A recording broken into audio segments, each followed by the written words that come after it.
Friendly and nice. We got beat up enough today, so let's all be nice. All right. I'm Mayor, all about it. I'm all about the podium is yours. it. Thank you, sir. And make sure you turn your phones off, please.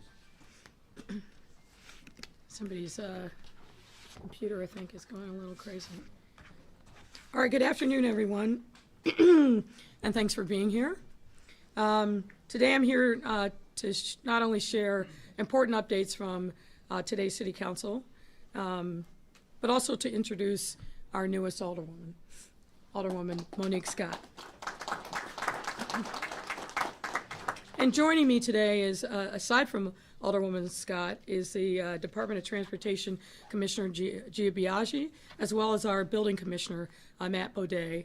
I also want to acknowledge the members of the 24th Ward Selection Committee, and thank you very much for your support and your commitment to service for our city. Joining us are Brenda Palms-Barber. Thank you so much for being here, as well as Marcus Betts. We appreciate you. Earlier today, a substitute ordinance was passed that will help modernize our city's heating and cooling ordinance and better account for extreme hot weather events. As such events become more and more frequent, and I think this is top of mind for us this week since we hit a couple of very, very warm days, our construction codes must allow for flexibility in cooling and heating systems to protect the residents who live and work within them. That's why this ordinance will ensure that all senior buildings for those aged 55 and up will be required to have indoor common areas with cooling and dehumidification systems capable of being operated independently from the heating system. And will also require that all apartment buildings and hotels taller than 80 feet or with over 100 dwelling units have indoor common areas with the same kind of cooling systems. Furthermore, permanent air conditioning will be required in all newly constructed daycares, pre-K through 12 schools, and residential building projects. And cooling and dehumidification systems will be required to operate within the heat when the heat index exceeds 80 degrees. Overall, this ordinance will help ensure that no matter the weather, all of our residents, no matter where they live, have access to temperature-controlled spaces. I want to thank Alderwoman Haddon and Commissioner Baudet and their teams for working together on this important initiative, which serves to further protect the health and well-being of our residents in needs. I also just want to say, fundamentally, we can change the rules, and we have. We can update our ordinances, and we have. But we also expect landlords and property managers to exercise common sense.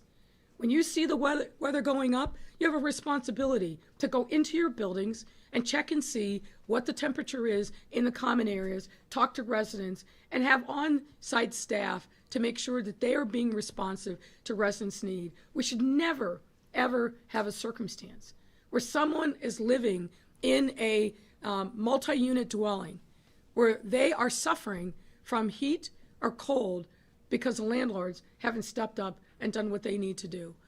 We've got to do better in the city. These changes to the heating and cooling ordinance will help, but common sense has got to be the rule of the day.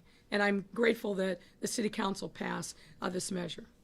I also want to speak to our city's continued commitment and focus on public safety. As many of you know, an ordinance went through the Finance Committee yesterday that would have allowed increased speeds near schools and parks citywide.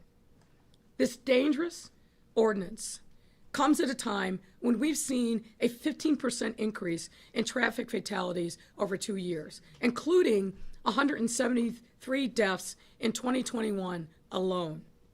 It also ignores the fact that speed is a central factor in traffic deaths. As Commissioner Biaggi has been doing, I think, a yeoman's job in explaining, and will expound on shortly, a few miles an hour can mean the difference between life and death, quite literally. As speed limits and speeds increase, so do fatalities. And let me give you one example. A person hit by a car traveling at 35 miles per hour is 5 times more likely to die than a person hit by a car traveling at 20 miles per hour. On top of this, the risk of death at every speed is higher for older pedestrians and pedestrians hit by trucks and other large vehicles. And unfortunately, we have a body of growing evidence that underscores this data. Coupled with our unprecedented investment in infrastructure through Chicago Works Capital Plan, the Traffic Safety Camera Program is one of the ways that we prevent these tragedies. And the fact of the matter is, it is working. In 2021, CDOT commissioned an independent study from UIC, that's the University of Illinois, Chicago, and found that automated speed enforcement reduced fatal serious crashes by 15%. The study also found that just as Black, Latinx, and low-income residents suffer from a disproportionate share of traffic violence, they are subjected to higher fines and fees relative to their income. As a response to this finding, in April of 2022, the city launched the Clear Path Relief and Fix-It Defense Program, a set of comprehensive fines and fees reforms offering motorists a path to a debt relief, coupling and building upon our fines and fees work that we started at the beginning of our administration. Under the Clear Path Relief Program, qualifying residents whose income falls below 300% of the federal poverty line will be able to participate in several debt relief options, allowing them to pay a ticket that is proportionate to their income, have additional time to pay off their debt, or receive debt forgiveness entirely. In addition, everyone can claim a fix-it defense for one inspired city sticker violation and expired license plate violations per license, all the way up until the Clear Path program ends on December 31, 2023. It's truly, and I can't say this with enough passion and strongly enough, it's truly unconscionable that any city council member would even consider voting to allow increased speeds, let alone near spaces utilized by our children, and notably parks and schools.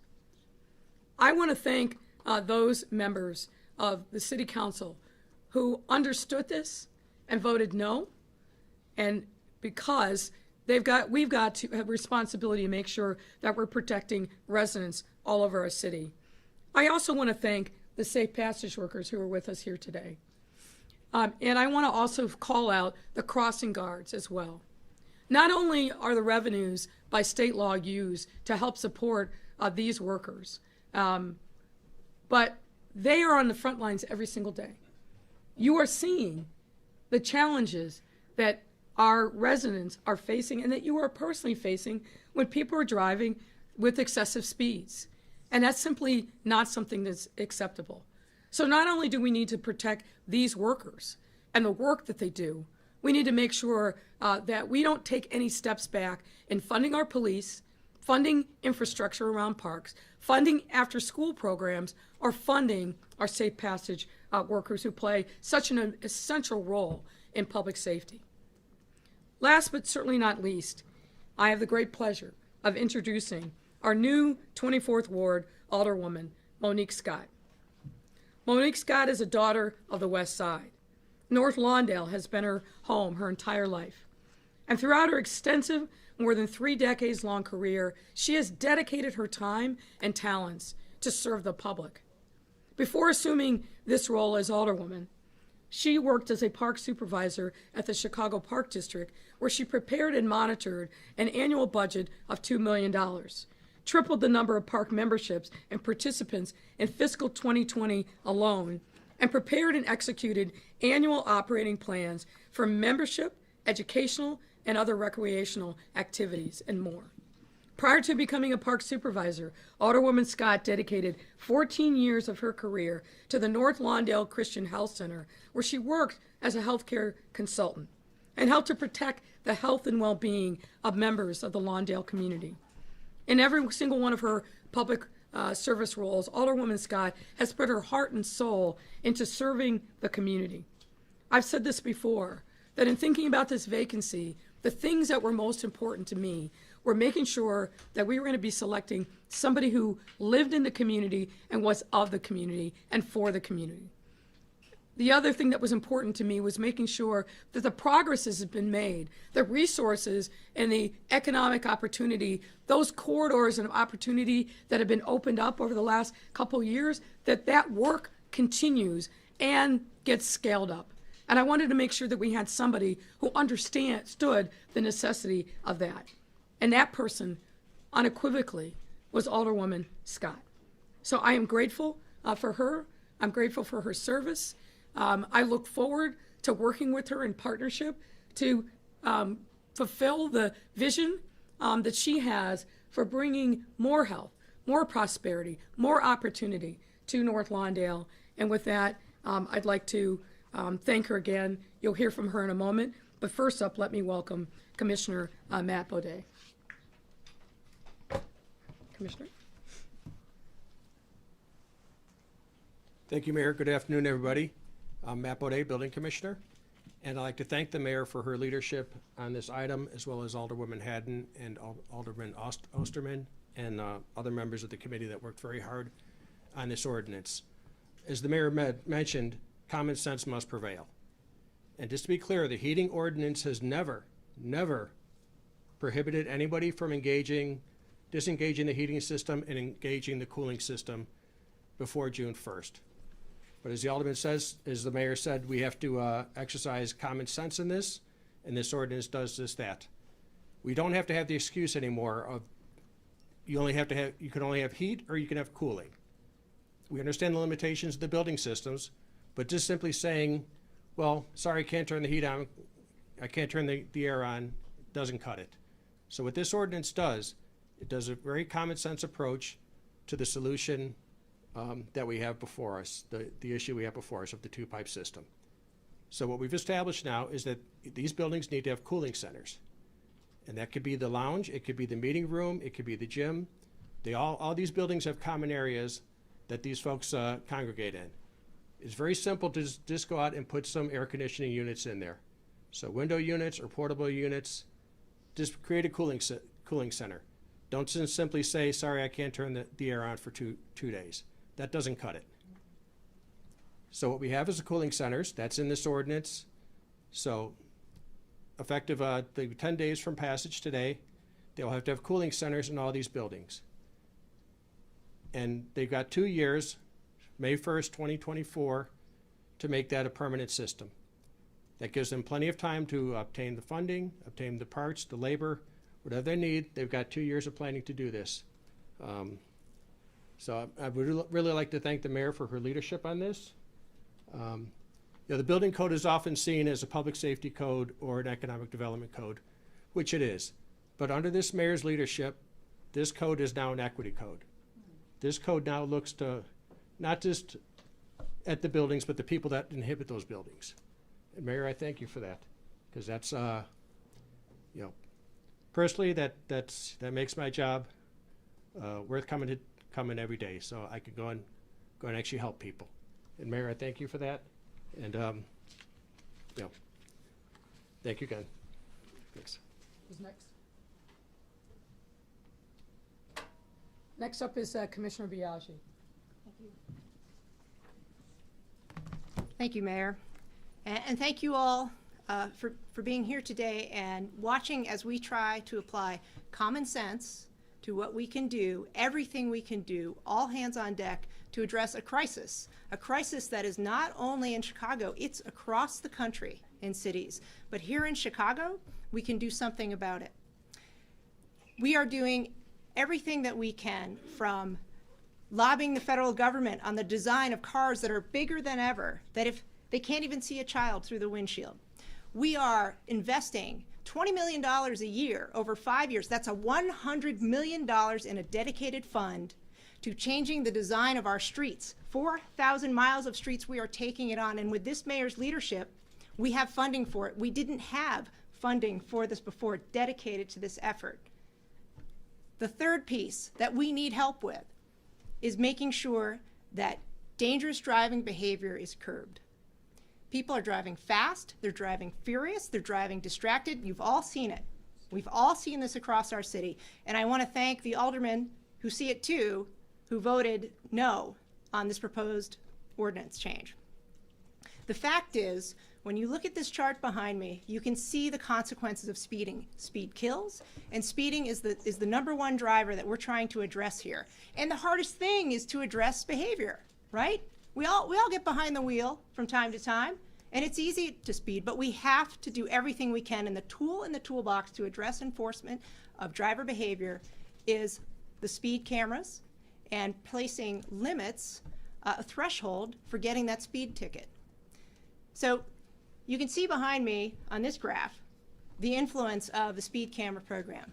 Since we've installed the cameras, you heard we had a study done for 3 years that showed it's making a difference. We're reducing fatalities by double-digit percentages, reducing injuries. Possibly 36 people who would have been killed or seriously injured were not because the cameras were in place. The slide you see behind me is the cameras with the speed thresholds, and injuries near those cameras have gone down. They have gone down 13%. That is a huge improvement. It shows that it's working, and in every camera in the city, we can see that speeds are going down. That is a good thing. The consequences for speeding, as you heard the mayor address in her remarks, are stark, and maybe we can flip to the other slide here. You can see, hopefully at the next slide, we have 20 miles an hour. You have a 10% chance of being killed if you're a pedestrian crossing that street. At 30 miles an hour, you're getting to 40% chance of getting killed. At 36, where the threshold is for a speeding ticket, which is above the law, above the speed limit, you're at 50-50. Maybe you survive, maybe you don't. At 40 miles an hour, which raising the threshold back another 10 miles an hour is a tacit approval of 40 miles an hour in this city. And you can see the consequence. That's an 80% chance of being killed if you're a pedestrian and you get hit. And in the city, it's not just pedestrians. It's also cyclists. It's also drivers themselves. 60% of the fatalities that we saw last year were the drivers. This is for everybody. We need everybody to slow down, but we need tools like the speed cameras and a threshold that makes sense in order to get everybody just to slow down. We want you to slow down. That's what this is about, because you're going to save somebody's life. So the next time you get in the car, think about that. And to everyone who did not support this, I urge you to please look at the data, look at what we're trying to achieve here, look at what's happening in our city and other cities around the country. This is what we can do together. Everyone has a role to play. So I want to thank the mayor for her leadership on this. You heard Commissioner Baudet talk about common sense with heating and cooling. This is common sense when it comes to safety in our city, and we are all about it. And this mayor is all about that. So again, I urge you to take a close look at the data we're presenting. And you know you're experiencing it. You know when you drive around the city that it's real. So I really appreciate the opportunity to be here today to talk a little bit about that. And again, thank you, Mayor, for your leadership on this critical matter for us as a city, something we can do together. Thank you. And next, I think... He wasn't listening to me. Somebody around the corner. With a phone. So next, if I may introduce the new 24th Ward Alderman, Monique Scott. Welcome. First off, I would like to start off and thank the 24th Ward Committee and also the mayor for this appointment. It is an honor to appear in front of you today as the new 24th Ward Alderman. I am here to unequivocally state my commitment and desire to serve the residents of the 24th Ward. North Lawndale has been my home for my entire life. I have lived on the same street since I was 13 years old. It's a neighborhood of hardworking, compassionate people who deserve nothing less than an alderman that will fight for them, an alderman that will fight for them every single day. My passion for this community runs deep. I have spent a large part of my life and career developing relationships in my community. But it didn't just start with me. These relationships were built from the backbone of my parents. My father was the president of the Chicago School Board for many years. He was also the president of the Chicago Park District. Along with those appointments, he held a full-time job and served on many different agencies and boards throughout the city. My mom worked at a high school with an North Lawndale, as well as the 24th Ward Ward Superintendent. Something that always resonated with me as a child. My father always told me, I used to be like, oh, Dad, I want to leave. I don't want to live in this community anymore. I mean, let's go to Lincoln Park. Let's go move someplace else. My father always told me, if you leave, you are part of the problem. But if you stay, then you are part of the solution. So I guess I'm that solution. As both a resident and a public servant, I am proud to have dedicated so much of my time and efforts towards becoming a trusted community resource and bringing residents together to create a community that supports and looks out for everyone. As the mayor mentioned, I've had multiple roles before becoming an alderman. Most recently, I was a supervisor for the Chicago Park District, where I served every day to improve public facilities and manage a team of employees who put residents first. But I know, and I knew, that my work couldn't stop there. That's why I also looked into innovative ways to engage residents and create programming that brought people together. The goal I had then is the same goal that I have now, to create spaces in my neighborhood where my neighbors could feel safe, supported, and seen. North Lawndale is poised to experience a true renaissance thanks to the work of the previous alderman. Now it's my turn to give back. My plan to move my neighborhood forward has three main pillars. First is to continue to improve public safety and build safe spaces in my community. Second, to usher in economic development and investments. And third, to engage our youth to set up our next generation of North Lawndale leaders. My neighbors deserve a leader that has a deep understanding of our community and the resourcefulness to leave no stone unturned. I will bring every ounce of creativity, tenacity, and excellence to this role and continue my family's legacy of public service. It is an honor to step into this role. And during the time when my neighborhood is finally getting the resources we need to live up to our full potential, I am thankful. I will build on this progress as the alderman of the 24th Ward, and I will not waver my commitment to make North Lawndale a better place for all.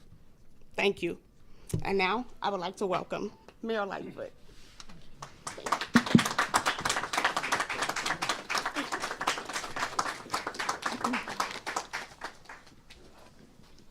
I also want to acknowledge, before I take your questions, Alderman Nick Spazzato. Nick is my friend, my conscience, always tells me what he's thinking, and I appreciate his support, knowing and understanding that we've got to do more to keep our community safe. So with that, I'm happy to take your questions. Thanks a lot, Mayor. Appreciate that. Members of the media, just a couple of reminders. Asha and I will be bringing down the mic to you from the back to the front. Also, if you need to exit the room, you can use the back door. And remember that the Q&A session is to ask a question and not to make a statement. So I appreciate that. And let's kick it off with Mallory from WLS. Hello, Mayor. Hi there. I first wanted to get your reaction to Alderman Anthony Beal's comments after today's City Council meeting where you defer and published his repeal on the ordinance for the speed cameras. He said that the revenue that will be lost, the $45 million, that we could just find it in the same manner that you found revenue in the couch cushions for finding campaign values and finding money towards gas cards. I think that's what he was referring to, but he said you'll find money in the couch cushions for this lost revenue. Is this a public safety issue or is this a revenue issue? Well, let me quote the alderman himself, and let me take you back a little bit. This changing of the limits from 10 miles an hour to 6 miles an hour was actually passed by the City Council in 2012, so almost a decade ago. And it wasn't enforced during that time for reasons that I think have been lost to the passage of history, but it was approved by a City Council that included yes votes from, for example, Alderman Beal, Alderman Quinn, Alderman Burke, and others. So at the time of the debate, Alderman Beal said, quote, "One of the things that you heard from this council is that it's not about the revenue. And we wanted to make sure that it was not about the revenue.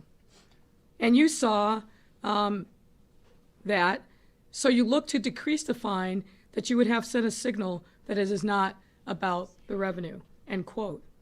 So at the time of passage, something he voted for, he said himself it was not about the revenue.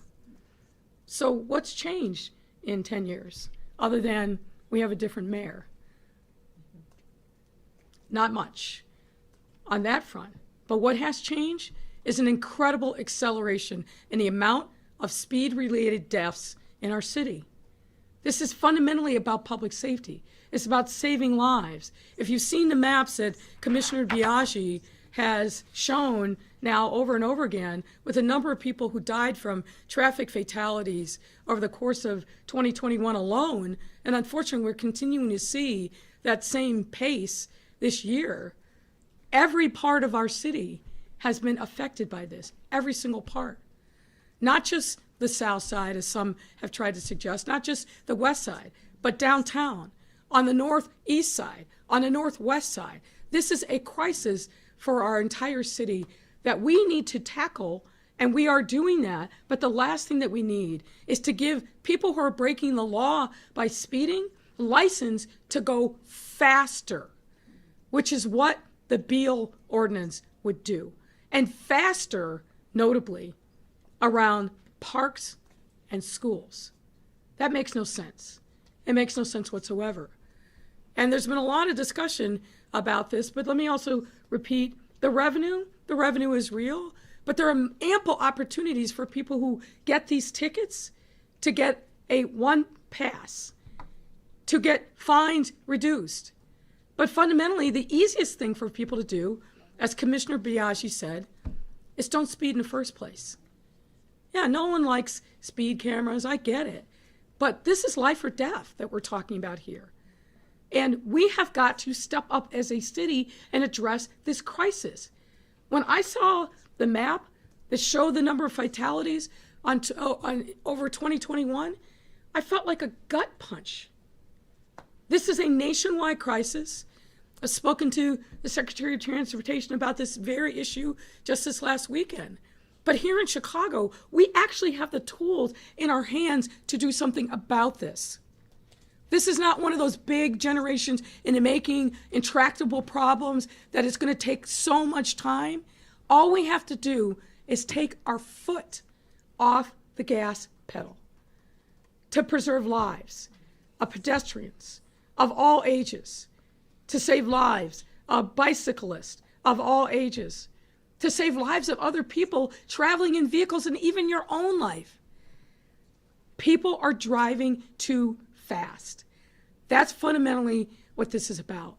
And we've got to spend the time, and we will, to educate the public about what the truth is, because there's a whole lot of nonsense that's been spewed, frankly, over the course of this last week. I felt like I was listening to Donald Trump talk. Some of the things that I heard coming out of members of the body. But the truth is, and the data is, that this is a crisis that needs to be addressed because we are losing Chicagoans, seems like every other day, needlessly because of speeding drivers.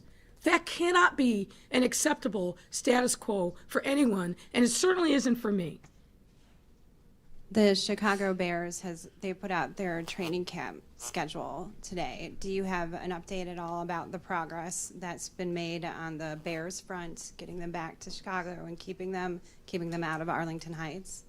Well, I'll say two things about that. First of all, let's hope that they have a great season.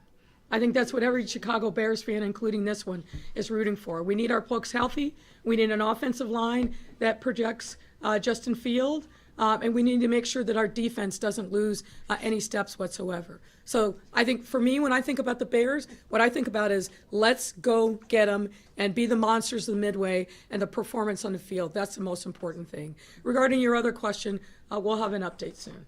Thanks, Mayor. Craig Wall, ABC. Mayor, obviously you've spoken to the underlying issue of the speed cameras, but could you address the tit-for-tat retaliation that seemed to happen today after your deferment process? I mean, you called it games, let the games begin, I thought we heard you say, but, I mean, what's your take on that? Well, I mean, frankly, I don't really have much to say about it. I think the performance of those two who have shown themselves for quite some time really speaks for itself. But I think with the rest of the council, if you read the room, as I did, they want to be about the people's business. And what they don't want is gamesmanship and obstruction, which has become, unfortunately, very, very common fare for those two individuals. What we've got to be about is doing the people's business and acting like adults and getting work done, because that's what people elected us to do. So I'm going to keep focused on doing my job and hopefully moving the city council forward in a way that actually reflects the realities of what people want us to do, which is to serve them, not petty selfish interest. Bill, essentially saying it was gamesmanship on your part, and questioned, why not just let this come to the full city council for a vote today? So you hear a lot of things from him, and I've heard a lot of things from him over the course of this last week in particular, and things that frankly have no bearing on the truth. The fact of the matter is we use a procedure, and we're going to move forward. We're going to spend time making sure that we continue to drive home to residents the dangers of the ordinance that he proposed. And I don't want to see a single additional life loss to speeding. And we've got to make that case apparent to the public, because frankly, there was a whole lot of stuff that was said that simply isn't correct. And this administration, we believe in the facts, we believe in the data, and we believe in the science, and we're going to continue to make sure we emphasize that to the residents of the city and urge them to contact their alderman, because this is truly an issue of life or death. We also can't be in a situation where we're not supporting our police department by taking away funding. We can't be in a position where we're not supporting infrastructure around parks and schools. We don't want to be in a position where we're not supporting needed, vital after-school programs. And the last thing that we don't want to be in a position to do is take away funding for the safe passage workers who are our eyes and ears in the neighborhoods and are providing incredible support for our students and their families at a critical time in these children's development. So we've got to get out there and make sure that we continue to make the case, and I'm confident that we will defeat any efforts to increase speeds around schools and parks. It's just absurd. Justin Lawrence. Hey, Mayor. Hi there. So you're describing a speeding crisis in the city. Obviously, Commissioner Biaggi has given out the data. I can't quite see the one behind you now, but the people are exponentially greater, have a greater chance of survival at crashes at lower speeds. But the default speed limit in the city is still 30 miles per hour. In New York, it's 25. You're describing all the tools that you have to lower speeds. Why hasn't that been one that you've moved on in the last 3 years, and is it something you'll consider now? Give us a minute, will you? Well, In 2020, most people weren't on the road because they weren't coming downtown, they weren't going to work, they were working remotely. So we saw a substantial reduction in the amount of traffic on the roads. And when things started to get back to normal in 2021, then is when we saw this escalation. So we're looking at a bundle of things that we're doing. This isn't our initiative. This is a wrong-headed move by Beal, Burke, and Lopez to increase speeds around city schools and parks, which is completely the wrong direction. As you heard from the commissioner, one of the things that we've done through our capital works plan is focus on safe streets.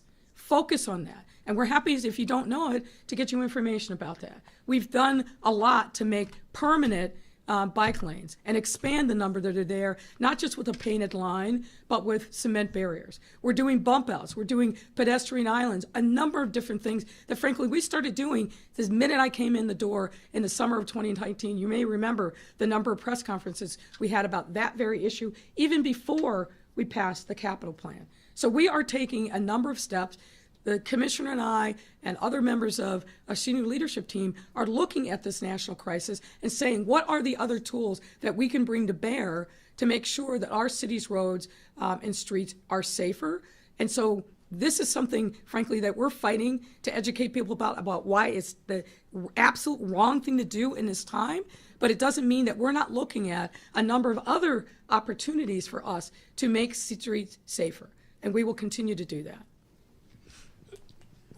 Sorry, I thought, Second question. I thought the commissioner was about to say something, but Yeah, please, yeah.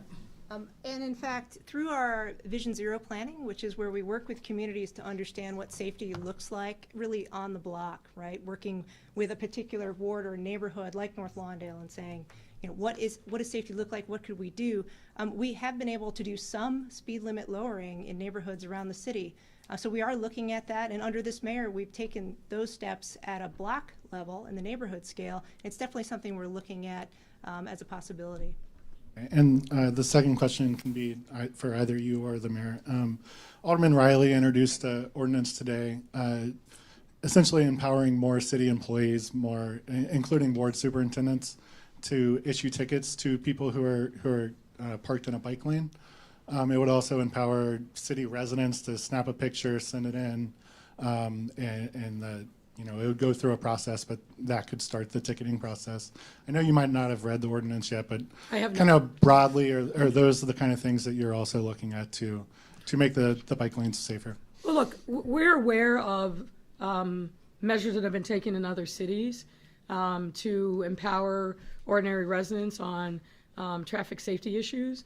But I haven't read the ordinance, so I'm sure I wouldn't do it justice. But as I said, we're looking at what other tools that we can use to make our roads and streets safer. And we're open to all suggestions, whether they're from here or across the country, because we know that we've got to do a lot more. But it starts with educating people to take their foot off the gas and just slow down. Because we can have all the rules in place, we can do all the infrastructure improvements, but if people continue to violate the law by speeding in excess of posted signs, we will have gained very little.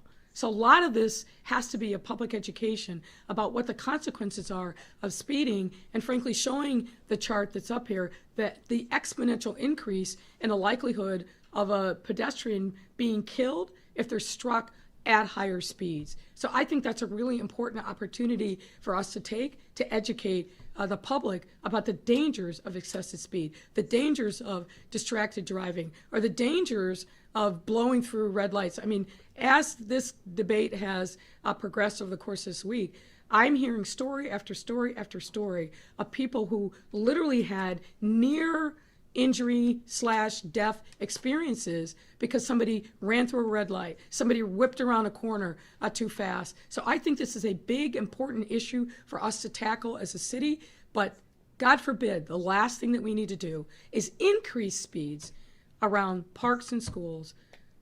It's the thought of that as the mother of a school-age child, and I think other people who are hearing this are going to have the same reaction. Really? We're going to encourage faster speeding around schools and parks? It just doesn't make any sense. I have a question from a colleague as well, Aaron Gettinger, at the this is from the Reader. I'm just going to read it. He wishes you happy Pride, and then he says the appointed head of your advisory council on LGBTQ plus, the Bridgestone Group's Butch trustee. He says he appears to live in New York, not in Chicago, and it is unclear if other members have been appointed to the council. Will you appoint a full council membership, and what will you task the advisory council to do?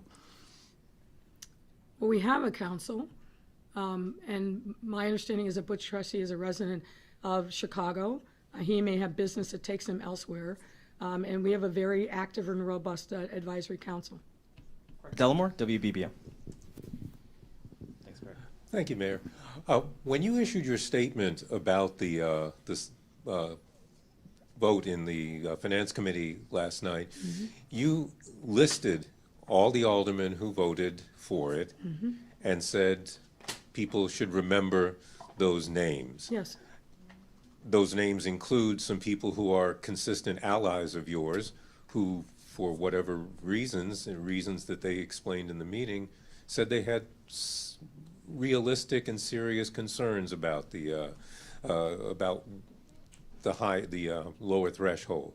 What do you mean for the public to do when they remember those names? Are you talking about people voting against them? What do you want people to do when they see those names and remember them? I think that one of the most important things that we can do is make sure that the public is informed about the work of the city council.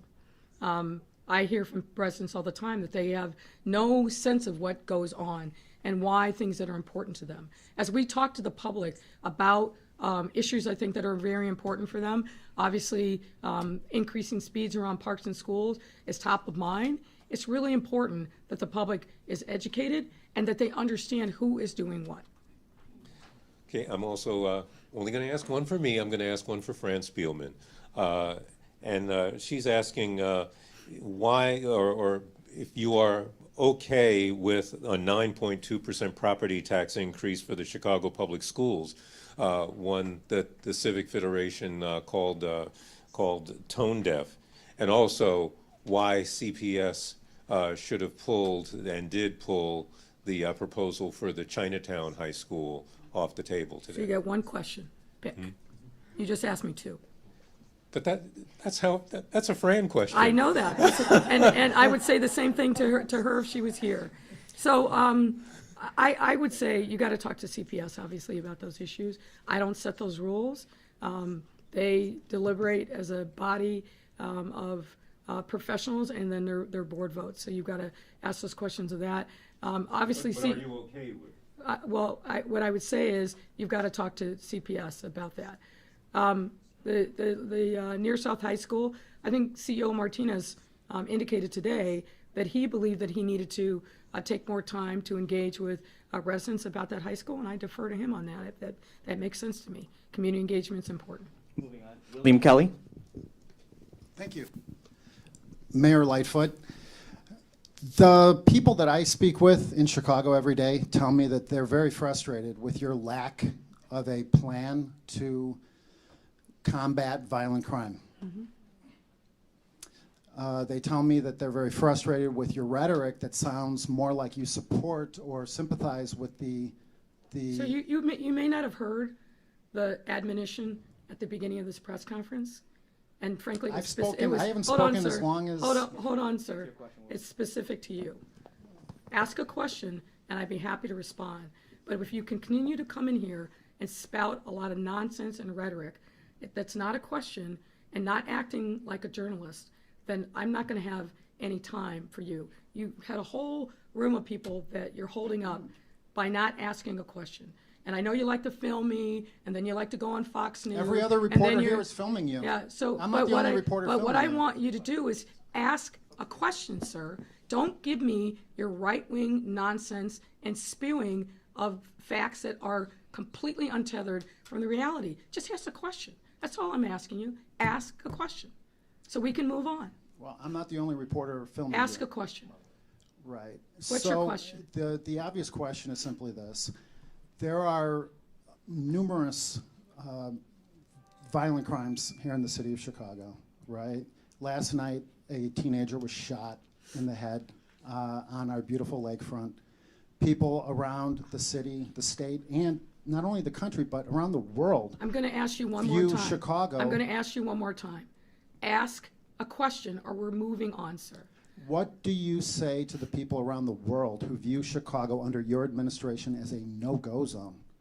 What do you say to those people about your lack of seeming sympathy or understanding about the violent crime problem in Chicago?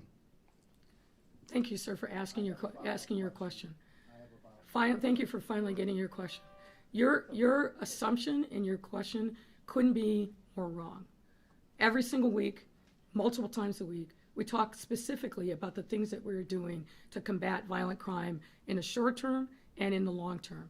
And I have to tell you, I take great offense at your assumption that somehow I show no empathy. You're not the person who makes the calls to parents who have lost their children. You're not the person who goes into community and listens to victims and survivors of violence who are still in deep pain because of the loss.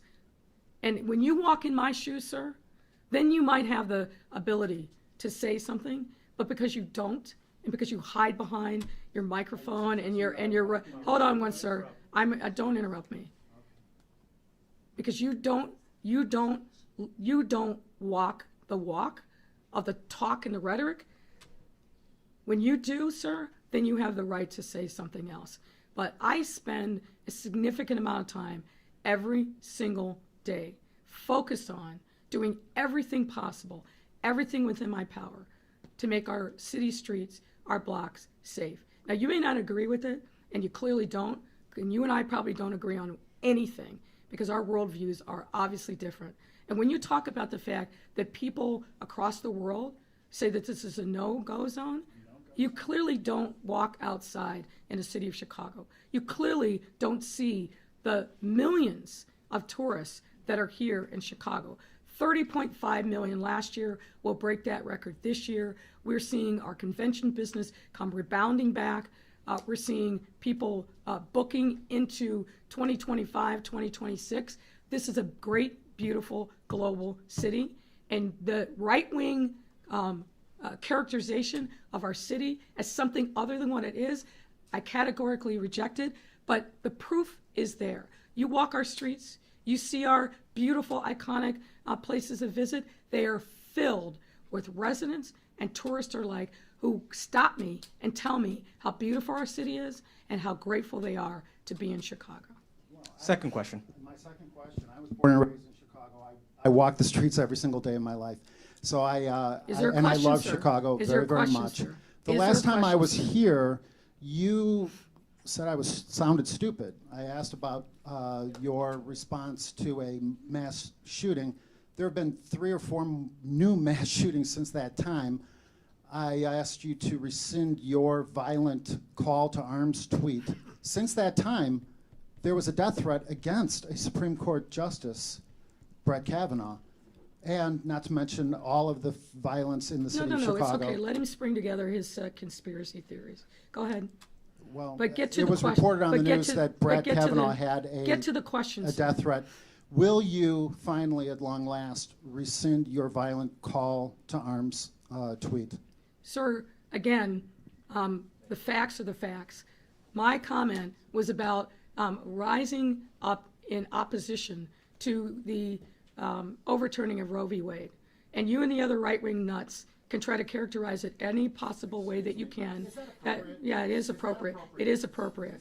It is appropriate. The right-wing nut media of which you are a part try to mischaracterize my comments about Roe v. Wade as something other than it was. When you're aligning yourself with the likes of somebody like Lauren Boebert, dear Lord, yeah, thank you, sir. All right, Moving let's go on to to the next Alice, the question. Tribune. Hi, Mayor. Supporters of the Peace Book plan say you haven't warmed up to the idea previously.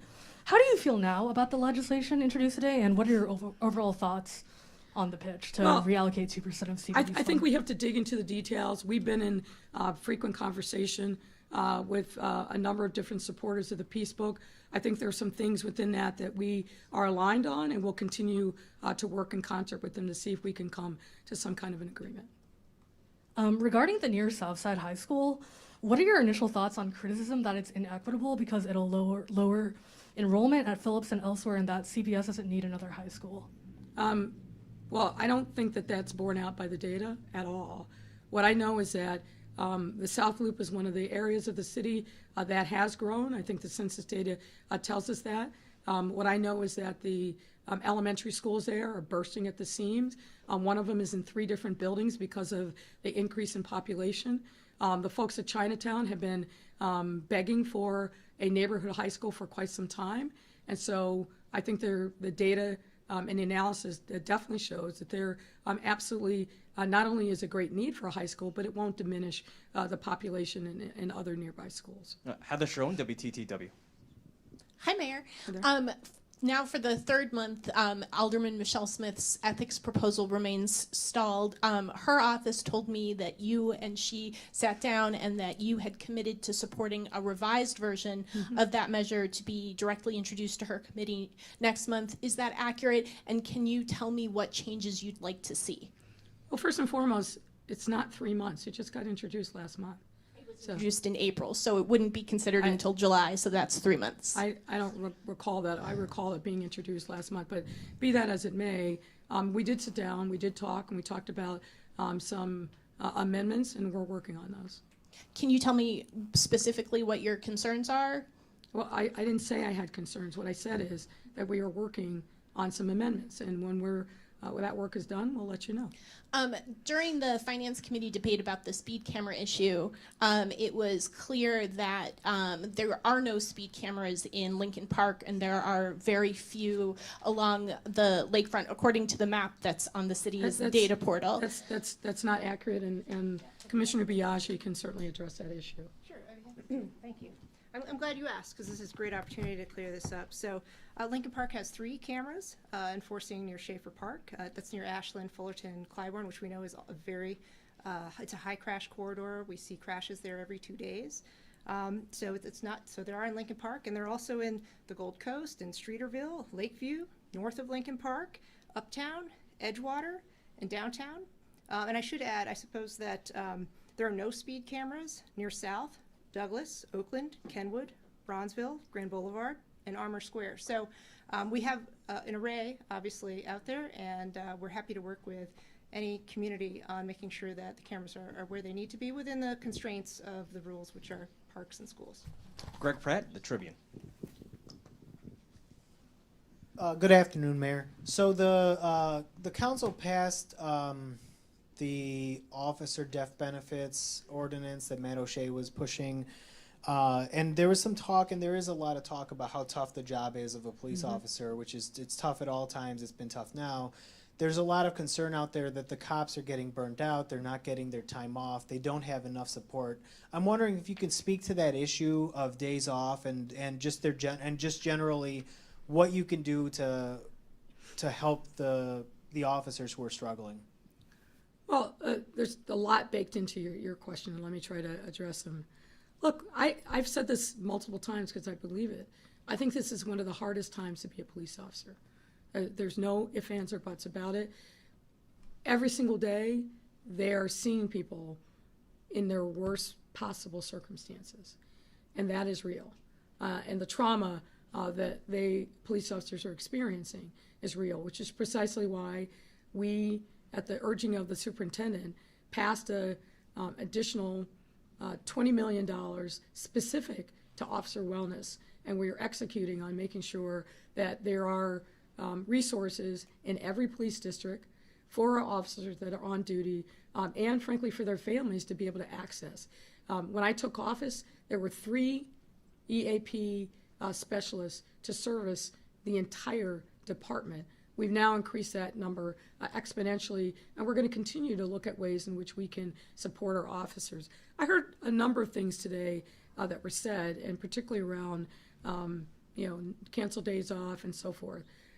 What I would urge is people to actually educate themselves about what the realities are. The reality is that for the last 2 years, officers are given notice ahead of time when days are going to be canceled. For example, Memorial Day weekend, Father's Day weekend, 4th of July, Labor Day. Those are given notice from the department ahead of time so that officers and their families can make a preparation. In addition, obviously there are some times when there may be an emergency and a day off has to be canceled, or because of particular circumstances in a particular geographic area, there may be a reason to hold people over their day, over their tour for a couple of hours. But what I would also say is you should figure out and look at the incredible amount of furlough days, personal days, and other things that officers have by contract. So this notion that, I think the infamous head of the FOP has said as part of his campaign, they're being worked like mules, it's just simply not correct. We understand there's a lot of stress and strain on being a police officer. That part of that is inherent in the job, but we are doing, and I would say the department has taken extraordinary steps to try to ease that burden on individual officers and their families, particularly during what I think, as I said before, is probably the most difficult time to be the police. So the facts do matter here, and if you look at the amount of respite that is baked into the contracts that officers get as a matter of contractual right, and you couple that with the advance notice that they never used to get. I worked in this department back in the early 2000s. Canceled days off just happened. and they get maybe 24 hours notice or less. That is not the way this superintendent manages the police department. And so sometimes people get wedded to a narrative, but that narrative is just not correct.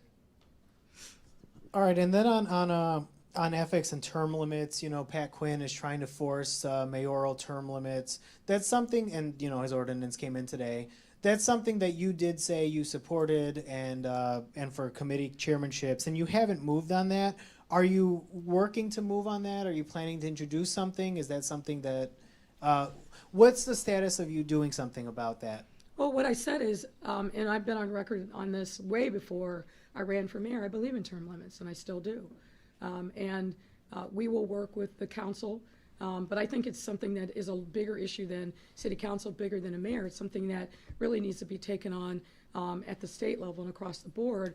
But what I will tell you is, other than Pat Quinn, I'm not hearing a huge hue and cry from residents who are worried about escalating gas prices, worried about grocery prices, worried about whether or not they're going to have a job, how they're going to recover from the pandemic, whether or not they're going to get sick. There's a whole laundry list of things that I hear on a daily basis from residents, and I think my obligation is to be responsive to the needs of our residents, and that's what I'm focused on.